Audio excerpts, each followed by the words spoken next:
It's in Greenville. That's all I know. We're about to buy a house today, and we don't even know the address. We're definitely going to put that on there. Welcome back to episode 2 of The Dad's Flipping Houses. Oh, that's gosh, bro. We're getting Probably gonna real have to redo corny. Real corny here. So we got 5 different projects going on right now that we want to talk you guys through, and they have quite the name. Yeah, so Matt came up with these names. Yeah. Let's give credit where credit is due. The Aaron boy. Yeah, exactly. As I'm out exploring these and doing all the work, His back's also very tired right now. Very tired. So we have the Trap House, which is a what we call LA area, Lower Anderson area house. And the reason why it's a trap house because I'm pretty sure it was used to distribute. There's no pretty sure. Look at these pictures. It was a trap house. Yeah, either distributing of narcotics or females of some sort. And then we have the Frat House. We took possession. It's like an older dude, bachelor, that lived in it, and there's just beer cans everywhere in the yard, in the house. And what's crazy is it's like a really nice neighborhood. We got a cool story about that one, by the way. A very cool story. And then we have the Modern Farmhouse, which is one of our higher end flips. And then we have a chunk of property that we closed on Friday, finally. I think it finally closed Friday. Yeah. So, which we have interesting. All of these have been awesome closings. Our attorney has just thanked me. Yeah, what did he text you the other day? He said this job's pretty boring until I have to close it with y'all. Yeah. Yeah. So he was texting me Sunday as well. Because he's also Matt's neighbor, by the way. He lives in my neighborhood. So really what I want to talk about is the closings on each one of these and the troubles that we had to overcome. Yeah, because that's But definitely been before, interesting. we forgot the last property. Yeah. Called the Creepy Crawler. Can you tell us why? Matt gave it, I don't know if he gave it the name, but he gave us the story that led to the name of Creepy Crawler. So before we decided we were going to purchase this house, one of our wholesalers kind of sent it to us to go check it out, and I go check it out, and it's an abandoned house that's been sitting vacant for a couple years, and I'm in the house by myself, and it's not in the most desirable of areas in Greenville, but I am in the middle of it exploring it, and I just hear like what sounds like something like army shuffling across the floor, and so I tried to call Branden just to get somebody on the phone so that I didn't get kidnapped or murdered or something, and I couldn't get him, so I just kind of ran through the rest of the house to check it out. I didn't even see the master bathroom. We closed tomorrow, but we've only seen half of the house. He told me it was a 3-2, but after that might have just been a closet. After talking with the agent, it sounds like it's a 3-1.5. Yeah. Oh my gosh. Yeah, so, and then I kept hearing the sound, so hopefully that comes out on video, but yeah. Yeah, and we'll put it up. All right, we were checking out this new flip that we can potentially close on. I had a wholesaler call us on it, saying they need help getting it sold. Knock, knock. Smells like urine in here. Hello?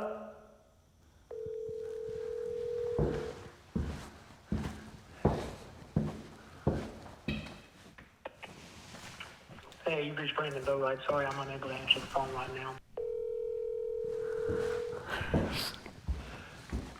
All right, somebody's... Go. Hey, stay on the phone with me for a second. Okay. I'm at 46 Echo Drive. I am looking at a house and somebody's crawling around in the attic. Oh. But I was in there and I could hear somebody. All right, I'm out of the house. It's locked up. I'm gonna get in my truck and run the up out of here. Y'all can call me whatever you want, but you would be scared in a house hearing somebody crawl towards you. And so I had just got off the phone with him not long before he was pulling up to the house, and when he starts calling me, I'm just like, voicemail. Yeah. I was seeing patience, man. There he goes. Yeah. That was the last I was heard of. Matt's always doing the work, and Brandon's always just seeing patience. That just seems to be a theme. And then I was never heard of again.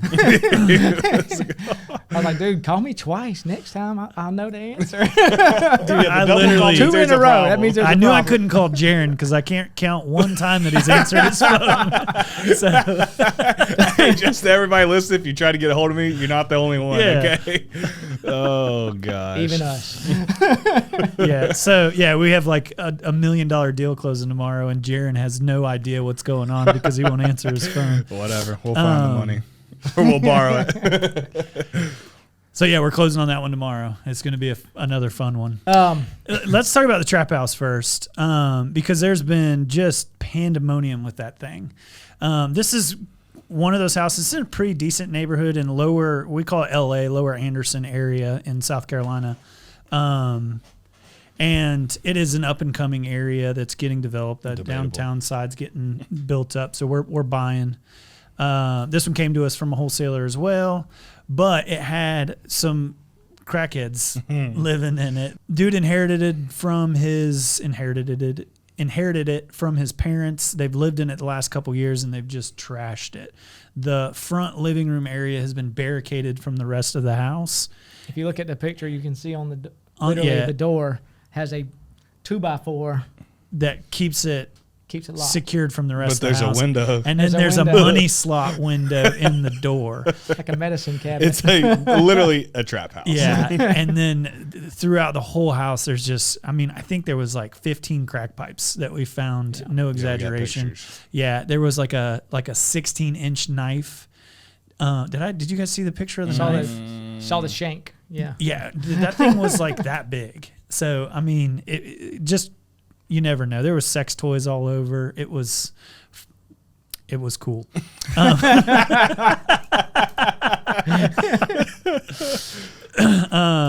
So I showed up the day before to close this house and discovered that none of the stuff had been moved out, and that we were going to have to do a pretty big clean out, $6,500 to be exact. But that's kind of what you get when you're buying homes as is.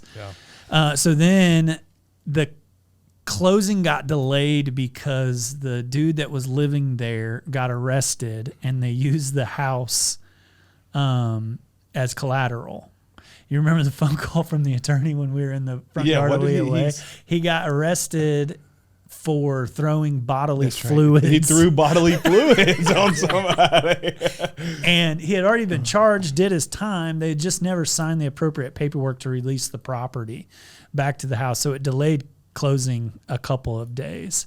So then we finally get the thing closed. The dude gets his money. Like the next day, I think he got $80-something thousand from the sale of the home. Let me stop you a second there, because not only was these charges and whatnot that was tying up the deal, but his sister.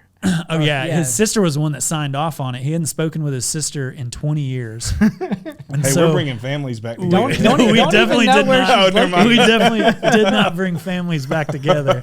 So he hadn't spoken to her in 20 years. And I'm like, the only way that we're getting this thing closed today and you get your money is if you find her, get her to go to the attorney's office and her sign off on this document. And he found her in like 15 minutes. He had found her and pulled in her driveway. It's like the power of crackheads when there's cash on the table.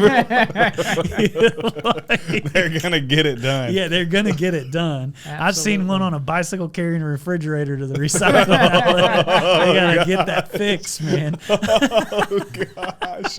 So hey, we negotiated, though, jumping back. We had like $6,500 in cleanup fee. Did you go back and take that off of the... We didn't on this So- one. Not on this one. Because there wasn't Branden left it open, which is a very easy thing to not do on a sale like that. The other two we were MLS listings, and we'll get into that. But because they were MLS listings, we had a little bit more bite. This When was you're- wholesaler. This was a That's right. wholesaler. This was from... I Yeah, got you. wholesaler That's as right. is. That's right. That's right. All of us would have done the exact same thing. Yep. Yeah. So we finally got everything like cleared up with the dude throwing bodily fluids and all that. The sister wouldn't sign the document. She came to the attorney's She office. came to the attorney's office and kind of made a big scene. Another reason our attorney loves us. And had made a kind of a big scene. And then the next day the son called and apologized. And he's like, anytime that the two are together, it's just not good. So our attorney found a workaround. We were able to get title insurance, which is something we do on every property. And he felt comfortable closing it. So then we show up and start the clean out. There's this big building in the back. One of the females had moved from the house into the building in the back. Not even related to these people. Not even related to these It's people. one of the trap queens. trap queens. That's right. It's the bottom. Language. I'm pretty sure she's like a lady of the streets, because there was some stuff that was in the building, and we can show those pictures as well. She had like a makeshift bed of like an egg carton and a dog bed pushed together is what she was sleeping on. And it's sad. We're laughing. Yeah, it is. But sad. if you ever walk in houses like this, we don't generally buy a ton in these particular areas. I probably bought more than they maybe have ever. Well, Matt's seen it probably in his acquisition business. But yeah, it is. We're trying to make light of the situation because it's so sad to see that people live like that. They're addicted to crack.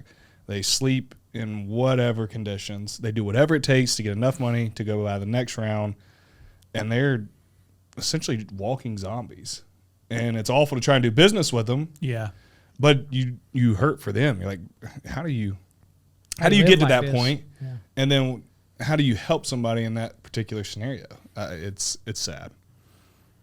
Yeah, so we started cleaning out that building. We kind of piled her stuff up so that she wasn't without anything.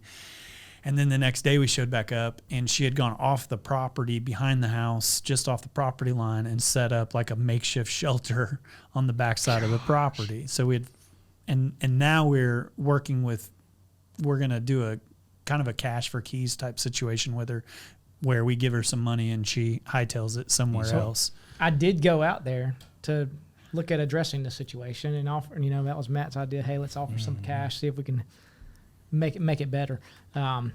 Luckily, and I got that's that scary video that I did my editing and learning with the program. But turned out that it was just stuff piled up out there. We thought it was like a hobo shelter, but didn't look like anybody was at least living in the woods behind the house. Okay. So it was just their stuff that was back there. Some plastic was covering it up. But from where we were standing, you couldn't tell. It looked like there was tarps and stuff over. It's pretty high up off the ground, so it looked like it was potentially a shelter. And I did go out there. I got it on video. So we'll have that to be able to share. But luckily, nobody was living there, so that made that situation a lot easier. So I didn't know what I was going to walk into. I didn't know if it was going to be just the girl or if it was going to be the guys and if they were high at the time. And you get yourself into danger. Am I very dangerous into? Situation. Yeah. And so just real quick, somebody may be thinking, why in the world, why are y'all buying this property? It's a great question. But there I ask myself that every morning. We wake up every day and we're like, why do we buy this property?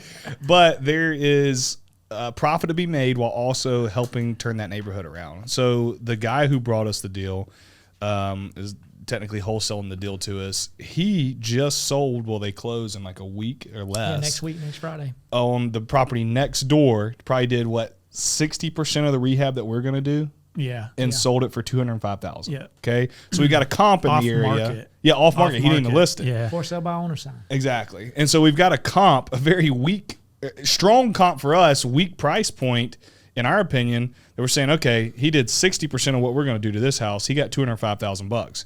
Well, we bought this property, this trap house, for $85,000. And we'll be all in at We'll probably put another 55 in it. So what is that, 140?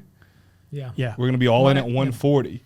And if we sell it at 205, which he did, we've still made decent money. Yeah, we make $40,000. We make $40,000. Our realtor thinks that we'll probably get 220, 230, somewhere in there. Yep. So. And so you ask, why are you doing this? Well, it's because there's meat on this bone. We're probably going to walk away. Let's just meet in the middle with a minimum, knock on wood, of $50,000 profit. Yeah. And so you got to be careful when you're dealing in areas like this. I will say this, in my opinion, is probably a C+ neighborhood, and we got a really bad house on that street. We have the worst house in a C+ neighborhood. Yes. Yep. You don't want to go buying the best house in a C not. neighborhood. That's where you get yourself in trouble. But if you go look on that street, there's some decent homes. And so we're going to be able to bring this up to par while making a buck, helping turn the neighborhood around. And then the wholesaler, too, is excited because he's sent us 2 deals now that we've closed on. And so you know what happens when you start closing on deals that people bring to you? They Get paid really good for doing They that. bring you more. They keep bringing you more. And so then you just extend your network out, which leads to more deals. So move on to the Frat House. I love this one. I'm not done with the trap house. Oh, gosh. yet. Rewind. We got more in the Trap House. Bring it back. We're almost done, though. But then fast forward to Friday, the project manager that's running that gig calls me. He's like, hey, man, you get the power cut onto this thing? Oh, yeah. And Oh, the people had stolen the meter off the side of the house and are living in another house down the street and used the glass meter on the side of the house and plugged it in so that they could have power there. And then left the meter box just kind of exposed to the elements. So that has been an exciting property. ridiculous. Yeah. That's ridiculous. But I will say, and I think we talked about this last episode, but I think it's something you can drive home nonstop. This is just part of it. Yeah. So you can get that call and you can just be like, my life's over. This is great. I can't handle this stress. This is going to destroy me. Or you just do it like we do and you just laugh. You're like, God, they literally stole a meter off one house and moved it to another. And then you go fix the problem. But That's right. Real estate investing is problem solving after problem solving after problem solving after problem solving. It's constant from the close side, even from the, from negotiation. deal, yeah. Once the deal is signed, it's a constant of how to get through each and every problem, hurdles that you have to jump and stuff like that. That's where a couple years of working for that investment firm really helped me, because the amount of deals that I saw, there was not a single one that was the same. Love it. It's Frat House. I remember rolling up to this one, and I was like, bro, this is a good deal. It's in like a B+ neighborhood. Maybe neighborhood. even an Maybe A-minus. maybe it's A. 400,000 ish neighborhood. So give the rundown on that. How we come about it. What's it looking like? And then I want us to tell the story about the neighbor, because I feel like that's pretty cool and a good so lesson. that one is one that I had sent to. We have a group text, and we're always, all three of us are always finding stuff on Zillow or whatever and sending it just to see if we can get it. This one was originally listed at $389. Yep. Right, and I sent it to the group, and then Branden shot it Crickets. I down. was like, very I didn't even know if we responded. nowhere near where we needed it to Yeah, be. he said it was like $389. Like, what is this house worth? $800? Yeah, That's a market value done. yeah. So when I'm perusing Zillow, though, I look for like some listing characteristics, and one of them is no pictures of the inside, and the outside has junk everywhere. And that house, this Hit house that exactly. hits it exactly. Oh, nail on the head. So Branden immediately shoots it down, told me I was smoking crack. I just didn't respond. But And to then our Jaren- defense, you sent another deal. You sent Dove like right after that, or right before it. But yeah. Dove came about a month later, I would say. No. No, they Yeah, were like because when it was he a month initially after the sent them. price Oh, drop, yeah. you know? No, Dove. Well, you sent Dove- another one right next to it. That's Yeah, all I yeah. remember, There's a couple because of we them, were couple looking of at different ones. There was a bunch that were going in that group chat that day. That was just one that I wanted to bookmark. Yeah. Because So- you come back. I just remember you came back. You're Yeah. like, did you guys look at Leah Way? And we were like, no. Yeah. Do we need to? So fast forward maybe 3-4 weeks, and Leah Way got a huge price reduction, and it went from the $389 to $300. And so I went and looked at it, I think that day or the next day, if I'm not mistaken, the next day. And we made a $250 cash offer and just had great closing terms.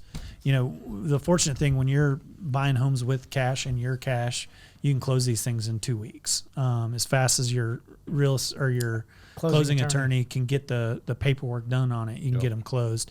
This particular guy If you're working with cash. If you're working with cash. Yeah, if you're using a lender. It's Yeah, probably hard gonna take a money little and longer. stuff like that. Hard money maybe, depending on the Yeah, relationship. they can move that you quick a have. lot of times. But yeah, if you're working with a bank, Yeah. you're probably at 30 days most times. And At so least, yeah. that's typically when we come in and make these lower offers, we try to do a 2-week close, because that typically gets them moving a little bit. We also offer we never do any contingencies. Yeah. You know? One of the, I'm a contractor. Branden's a contractor. We have our own construction business. So when we're in these properties, we're basically doing a pre-inspection already. So we know the property fairly well. Does stuff come up? Absolutely. But we can handle whatever. So we made an offer and it got accepted. So fast forward. We got it at 250. We got it Yeah. at 250. And ARVs, roughly 400. Our safe Maybe a number little is higher. 400. We think we're going to try 420 on it. But it's such a light rehab. I mean, the biggest thing in comparison to what we're going to talk about next, we'll show you guys a picture of literally a house taken apart. But I'm saying when you walk in, there's plenty to be done. There's plenty to be done. But the biggest thing, other than the kitchen, is we're knocking a wall out, and then the rest of it's essentially cosmetic. Pretty much. Yeah. For the most part. I mean, the cleanup was... Yeah, there was. Ridiculous. Well, and that was the thing is, so when we closed on this, the day of, I went and do a final walkthrough, and there was like, the dude hadn't moved any of his stuff out. So we used that as a way to kind of negotiate the price back down a little bit. So we did $3,000, got a $3,000 reduction. Well, we agreed on $2,500, and his realtor said up to $3,000, which didn't make any sense, but whatever. And so the closing attorney was like, hey, just send me an invoice for the clean out. And so fortunately, Branden and I also own a dumpster rental business. So I was able to just create an invoice. And originally I was going to do it for $2,500 because that's what it cost us. But this guy kept breaking into the property and kind of being a nuisance. So I wound up doing it for $2,800. Yeah, they had to call the cops out there. I got a call one night, and it was, hey, are you guys over there working right now? Because the police are out there. Yeah. Is that from Karen, our realtor? So I think it was from Karen, yes. Yeah. And so, you know, apparently the guy had showed back up. I'm thinking it's one of the neighbors called the cops, because we didn't call the cops. We didn't know it was even over there. No. But it sounded like it got resolved, and I think he did come back the next morning. Well, we learned he's been trouble. Yeah. For the neighborhood. So just like back up, we close this. Jaren and I do a walkthrough. There's beer cans, like Bud Ice cans. Yeah, we can even get like Natty Light. We're like on Bud Ice. Bud Ice. And they are scattered everywhere, inside, outside the home. That's why it's called the Frat House. It looked like there was like a rager there the night before. And according to the neighbor, there was regularly. So Jaren and I walked through this house, and then I noticed the neighbor is doing some yard work, the property behind the house. Sorry. That's my flooring guy. So we go and talk to the neighbor. I like talking to the neighbors anytime. Just, hey, this is what we're doing. These are our plans. Why? Tell the audience why we do that. Multiple reasons. Multiple reasons. One is I don't want them messing with us. But two, I want them to know, hey, listen, we just bought this house for cheap cash, and we're going to put some money into it and make this property fit with the rest of the neighborhood. Most of the time we win people over. Sometimes people hate us. Most of the time people love us. This guy loved us. He was so cool. Yeah, he's like, I'm 65 years old. I've never almost been in so many fist fights because of this guy. We walk up to the fence, and I just thought we were going to throw hands. Yeah. He's like, I've never been in a fight. And he was like, nicest guy from Ohio. He was just trying to enjoy retirement. And you could tell that he'd been in this scenario before, because while we were there talking to him, his wife kind of walked. I don't know if you noticed. She opened the window behind, and I was like, I know she's got a 12-gauge right there. Just ready to pop us if we try anything. But we won him over. And I remember you sitting there telling him, hey, you know, I run these crews. If you have any issues at all, call me. You're like, they like listening to their music loud. Yep. Sometimes they work late. If it's a problem, you just call me and we'll cut it off. Our crews work typically 6 days a week. They take Sunday off, and they are incentivized. They get bonuses if they get something done on time or early. And so they're incentivized to get it done quick. So a lot of times they'll work into the evenings, and then they always work a half day on Saturday by their discretion, not mine. I don't force them to do it. I just incentivize them, pay them more to get it done early. And so they listen to everybody has a Hispanic person that they know, and they listen to their music, and they listen to it loud, and I love it. But some people don't, especially at 8 o'clock at night. This guy said he loves it. So he's like, bro, I'll jam with him. He's like, I don't care as long as that trash is getting picked up. But then, so it's a good thing to do, and I recommend everybody do it, because a neighbor during a rehab can be the bane of your existence if they want to be. And what's interesting on this property, which it's not the end of the world, is we spent a lot of time building a relationship with the guy next door who's had arguably the most issues, and then another neighbor just called on us to make sure that we got our permits. We got our and now permits. They're going to come out and check. Yeah, we're really not doing anything that requires permitting, so there's no need for it. We're putting new cabinets in, flooring, paint. You know, we call these update the bathrooms. No plumbing. You know, we're doing flooring and some tile work. So more of a Quiet, lipstick please. flick Does than he know how to anything. put on a, what's that mode called? Do not disturb. Sorry, guys. Somebody's got to run our business. That's pretty good. That's pretty good. Notice nobody else is getting phone calls.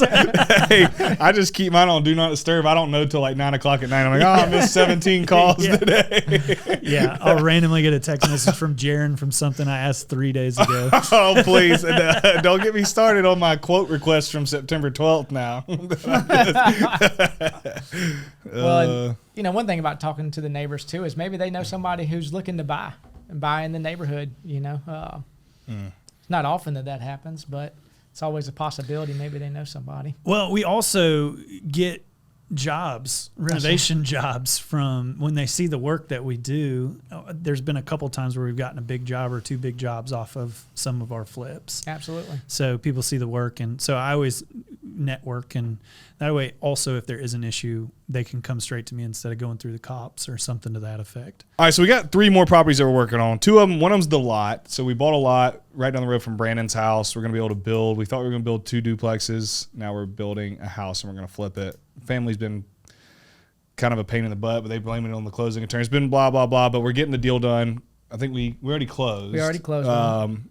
And we'll talk more about that as we start to build. I think that'll be a fun project for us to talk through on this podcast, going through ground up. This one, it's like multiple exit strategies is always a good thought process on a deal, because we were originally going to keep this, build some duplexes on it. That didn't pan out. We pivoted to a 3-bedroom, 2-bath house. We're still going to make money. We're not using anybody else's money. So we'll get more into that as we. And we talked a little bit more detail about that last episode, in that episode 1. So if you didn't check that out, go listen to it. And then the creepy crawler house in Greenville, we haven't closed yet, or we close today or tomorrow. So we'll dig into that one. But one of the cool ones that we got going is what we're calling the Modern Farmhouse. And I would say this is probably not probably right now, it is our most high-end flip on 5 acres in a good part of town. People want to live there. They got land. And what is it? 3,000 square foot? No, when we get done No, with we're it, it's 17, Yeah, the one with the 1,800 comp we square were foot looking at, they said the now. other day was 3, Yeah. Okay. And so we're adding another bedroom, bathroom, and bonus to the upstairs. So the whole front of the house got taken off. Literally. Literally. I've never seen that. That was pretty cool. Yeah. That was pretty cool. It's a little intimidating when you see something like that. You're like, oh my It's gosh. very- especially we with- paid $250,000 and our house is tore apart. Yeah. Literally. Literally, like we bought a frame and land. And there's a hurricane heading our way. right now. It's supposed to start pouring rain tomorrow. I called the project manager on that. I was like, hey, man, I know we're supposed to be framing this today, but there's one guy sitting, not doing any work, and nobody else is here. What's going on with it? And he's like, there was 7 people there this morning. And I'm like, well, there's nobody here now. Yeah, and it's supposed to start raining tomorrow. It'll be done. It'll be done. $5. We are I got not, 5 on the we under. are not going to flood this house. Look at the picture. They're not this is what it looks like right now. They're not getting it done by tomorrow. Matt, swing by this afternoon. I will Let's swing take by another this picture. afternoon. Yeah. There's We got probably that. 72 Hispanics on that house right now knocking it out. Oh my goodness. But I'm excited about this one because it's going to look good on video. We're doing a whole YouTube video on all of these, but this one you guys are really going to enjoy. Yeah, this one's the polar opposite of the trap house. It's going to be a very high-end modern farmhouse, so with high-end finishings throughout, and basically a full gut of the house addition onto the house. It's going to be really cool. And we purchased it for what? $260 on that one. Now this one we got. They left a lot of stuff too, so we were able to. It's another MLS listing. We were able to get some money back to help with the clean out cost. So we got $3,000 on this one also. Yep. We got $3,000 on this. There was more on this one than there was the other one. This one, the whole garage, there's probably a 40 by 60 foot garage. Oh yeah, it's a big one, huge. Yeah, that was just like 4 foot deep with stuff, and then the house had the furniture still in it. It was just a mess. And they were Personal info. We were in there the other day. there It was blows like my checks. mind. There was checks written from 2000 1991. Yeah, it's crazy. That That's when I were was left born. in there. Just Yeah. in case somebody was born. Oh my gosh. Yeah, you're old. And that lady's old. It was You're crazy. It's the like, youngest bro, they're out of us. leaving personal information. I'm like, okay. I mean, I know she passed away, but anyways, crazy stuff. But we bought it for $260. we're going to be in what, 175 is what we've got budgeted. Fingers crossed on the 175. So that puts us at what? I can't do math that quick. 460, 435, 425-ish. And then 435. we want to sell it at 600 plus. Yeah. 600 is a safe number. 700, I think 650 is probably going to be closer where we're going to land at on so it. that's over 200K gross. Yeah. Before realtor fees, and I mean we'll have some to pay for sure, as always. So 8 to 10% comes off and traditionally Yeah. off the sell price. But it should be a good one. I like doing those big ones. The small ones are easy. They're nice. They're quick. But I like getting those bigger checks. Branden, we'll talk about how this guy's always complaining. If we do a flip where we're gonna make 40 grand, and obviously we split that profit. This profit's just not that big, We got $40 in it. It's like $40 in 3.5 weeks. Nah, I'm not. That was like that text you sent us the other day. It was like, hey, well, blah, blah, blah. And I was like, dude, the house needs 200 plus in rehab. Which house is that? It's the other one in Easley. Oh, the one that we were going to look at yesterday. And, so they were asking 325, and that would if we got it at 250. It's a 3,400 square foot house. It's like it's going to be 200, 250 in rehab. And which would have been that puts 250 was what at $70 a foot was what I was calculating. I was thinking we could sell it for 650 plus. Yeah, but because it was 3,700 square foot. It was right in the same neighborhood as Dove Hill, which is the Modern Farmhouse. It wasn't the same neighborhood, but it would be a comp for it, other than the property. Now there was another house that sold for $760 in that neighborhood, which made me feel pretty good. But it was 4,300 square foot. But I think at that price point, the square foot doesn't matter. That's what I started thinking. I was like, once you get above 3,000, it's like, so where's that cut off for? It just turns into bathroom counts and bedroom counts at that. Like if it's a 10 bedroom, 10 bathroom house, then at 700 it makes sense. But whenever we first, I was being optimistic. When we first looked at it and somebody said 615, it was like, dude, 50 grand. But there's no way. If we're thinking 650 on Dove, I thought that other one had 3.5 acres. No, it was 0.52 acres. Oh, okay. Yeah, if it was 3.5 acres, we would have went that day to look at it. Yeah. Anyways, it got scooped up. Yep, it's gone. It's gone. It wasn't meant to be. We're capped out anyway. We're not supposed to buy anymore until we get one of these under contract. Matthew, at least on the market. Mateo, we all text like, all right. We got a lot of projects going, got a lot of money out. We've done good. Let's sit and wait. Next thing you know, somebody sends a property in the group chat. We're trying to figure out how we're going to buy it. We're like, we have zero self-control. Which is why we're having another closing tomorrow. We weren't supposed to buy the house that we're buying tomorrow. Yeah, we took a vote. And me and Branden were trying to be like, responsible. And Matt's like, nobody's going broke over an $85,000 house. Shut up and buy it. I was like, valid. I mean, it's $85,000. It's a $50,000 rehab, and we're gonna make 60 on it. Could make 60, yeah. If you can buy a dwelling that's in a decent area for $100,000 or less, you almost have to buy it. Like, that was the thing with the trap house. I know. Yeah, the trap house. It was for me. This guy, somebody please teach this man how to put his phone on. He's working. I don't even know how. He's just trying to act like he does everything. I just ordered Windows. Tell your wife to quit texting. He's like, thanks, honey. You're really making me look good. Man. Anyways, what were we saying? We're talking about if you can buy a house in a nice neighborhood. And every market's different. So for us, it's that 100K mark. Like if you can find a house in a C plus above neighborhood, you have to pull the trigger because you're going to make money. Yeah. Whether on a burr or because we could have burred this. We talked about this. Yeah. We could have burred this. We would have had to leave a little bit in, about $5,000 a piece if my math is right, and we would have broke even. So it's not a great burr, but you still could make that work should you want and just hold a property over time and gain appreciation. Well, here also, it's a $250,000 ARV house. And so those houses always sell. And they typically sell pretty quick. And if you do them right, they're definitely going to sell quick. And in the market and the uncertainty, that seems to be the segment of the market that is still doing really well. We just had a 0.5% rate drop. Yep. So that's going to help out, especially in that market.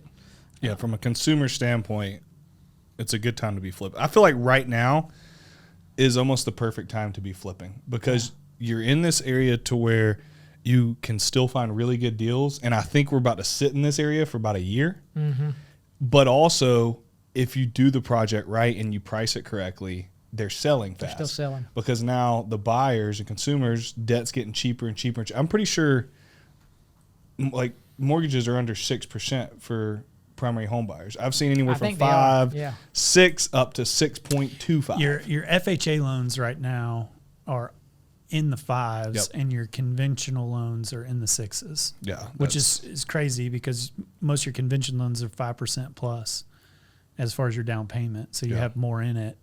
But so FHA is kind of taking off right now. That's who's, by the way, finally got Robert's Drive for those of you who listened to the last episode. It is under contract as of today. We got a couple punch list items. The buyer's a good buyer. They've seen my inspection report. They're going in to get an FHA loan. They said they don't have an issue with getting financing. They don't already have the FHA loan? Well, like they've been approved. Oh, I was going to say. Good. But I'm just saying, like, yeah, that's what they're. And so there's no issues with the lender. So I think, boys, we are getting time's to the charm. This will be a year. This will be a year from when I purchased it. We're still gonna make some good money on it. So hey, that's all that I'm matters. glad to get that done. But we not as much as Branden and I did. Well, yeah, they won on this one, bro. Oh, they took the cake. But it's a great time to be flipping. If you're not flipping yet, I can't like. There's been better times to flip in history. I think, you hear these guys get on social media or podcasts about, it's the greatest time to flip or do real estate in my lifetime. I don't know if it's the greatest time in our lifetime to ever do real estate, because if you would have bought a bunch of rentals at 2.9% interest rates, that may have been the best time to buy. Outside of that, for the past 2 years, in my opinion, right now is the most optimal time to be buying real estate because deals are available. And when you go to sell on the back end, debt is getting cheaper. Well, and when debt's under 6, a lot of consumers flood the market. I mean, for the last 2 years, it's been very difficult to find deals also. And I think that, these last, at least for us, we have just had properties rolling in. Is that the dude from the property in Green? Crawler, he's up above my office. So that's I, as far as that aspect goes, I think one of the best times was probably 2 years ago, summer. Yeah, whenever you were buying properties and adding 10% on top of what you thought you were going to sell it for. Well, whatever you bought it for, whatever you thought the ARV was, by the time you got done with it, it was worth 10 to 20% you could wholesale more. Everything if you wanted to. Yeah, there was a house I did. I bought it for $17,000, and we wholetailed it for $85,000, and That's it was ridiculous. And I felt bad about it.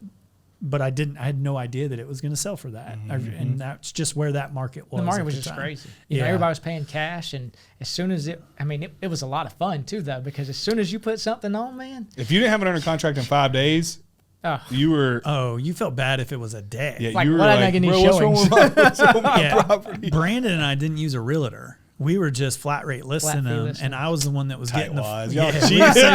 We were saving 2.5%. We were still paying the buyer's agent. Yeah, but we would. I mean, they would go live. I remember I'd be working, like looking at a house, and my phone would start. ringing. He wasn't working. Yeah, he definitely wasn't working. And my phone would start ringing, and it would just be like buyer's agents calling to schedule. Dude, the first deal we did together, we got an all cash offer, full ask. No contingencies, no appraisal, no inspections, 2-week close. And I told him, I said, call them back and tell them we want 10 more. No, they were 2 or 3. Oh, yeah. They were 2 or 3 over ask. Yeah. All cash. And it was like we had it listed for 7 hours. And I called the yeah, realtor back and I just said, hey, here's kind of where we're at. We have 7 showings tomorrow, 7 on Sunday. If you can get us this number, which was $10,000 over what they had originally submitted, I said, we'll call it good. We'll take it off the market now. If not, no hard feelings, but we're going to let the weekend ride out. If you got 20 showings. Yeah. Yeah, there were so many showings for the house. It would have gone up more than that. So I think that buyer got a deal. Yeah, and it was in an area that is it's probably worth $60,000, $70,000 more now. Yeah. And we're talking 2.5, 3 years ago. Yeah, 3 years ago. It's probably a $300,000 house. Probably, now. absolutely. So we sold it for $200,000. So, that's a W. But they gave it. They said, "Heck yeah, we'll take it." It was wild. It was wild. So, Well, we got a lot of projects. Thank you guys for tuning in. We'll keep you posted as we go through these. And we are making YouTube videos. He's got another phone call. I'm just glad it's not making noise this time. But we're doing so many YouTube videos on all these projects. We're going to be posting them as soon as they get done. It's going to be informative. It's going to be funny. It's going to be entertaining. So stay tuned. Thanks for tuning into the podcast. We'll see you guys next time. Hope you enjoy it. Thanks, guys. It's no secret that if you're going to be successful in real estate investing, you have to be able to fund your deals. Whether you're doing the Burr method or whether you're fixing and flipping properties for a profit, you got to be able to get to the closing table with money, and you got to have money to rehab the property. And so I personally use backflip capital when I need money to get to the closing table and to rehab my properties. I'm in the middle of a flip right now, and I partner with Backflip. It has been the smoothest process of all time. I literally went on their app, applied for the loan. You get pre-approved in less than 48 hours. You can lock in funding in just a few seconds with the touch of a button. Funding takes less than 2 weeks. Hello, that gives you an advantage when you're making offers on properties. And I can't say enough about partnering with Backflip Capital. They're great folks with a fantastic product that everybody listening to this should check out for the next time you go to do a Burr deal or fix and flip property. So here's what I want you to do. Go down to the show notes of this show. I've put a link for Backflip Capital in those notes. All you have to do is click the link so that you can download their app and get your next deal funded with Backflip.